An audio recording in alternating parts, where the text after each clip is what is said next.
أعوذ بالله من الشيطان الرجيم. بسم الله الرحمن الرحيم. قد أفلح المؤمنون الذين هم في صلاتهم خاشعون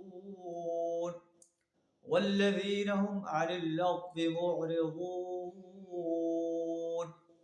صدق الله العظيم. یقیناً فلاح پا گئے وہ لوگ، وہ مومن انسان جو اپنی نمازوں کے اندر خشوع و خضوع اختیار کرتے ہیں. والذین هم عن اللغو معرضون، لغویات سے دور رہتے ہیں. مومن انسان کبھی لغو بات میں جو ہے منہمک نہیں ہوتا، لغویات کے قریب نہیں جاتا. جہاں لغویات ہو رہی ہوں اس مجلس میں نہیں بیٹھتا.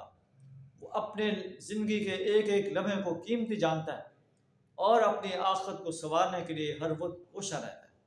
ایک اور مقام پر قرآن کہتا ہے وَإِذَا سَمِعُوا اللَّغْوَ مَرُّوا كِرَامًا، جب وہ لغو بات سنتے ہیں تو وہاں سے بڑے باعزت انداز سے گزر جاتے ہیں. لغویات کے اندر پڑھتے نہیں ہیں، لغو گفتگو کے اندر، لغو مجالس کے اندر وہ بیٹھنا پسند نہیں کرتے.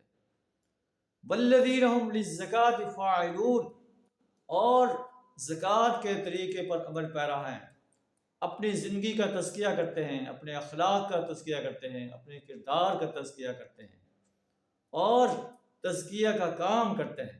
انسانیت کو شرک سے، کفر سے، نفاق سے پاک کرنے کے لیے کوشاں رہتے ہیں، انسانیت کا تزکیہ کرنے کے لیے کوشاں رہتے ہیں. اللہ سے دعا ہمیں ان صفات کو اپنانے کی توفیق عطا فرمائے. وآخر دعوانا الحمد للہ رب العالمین.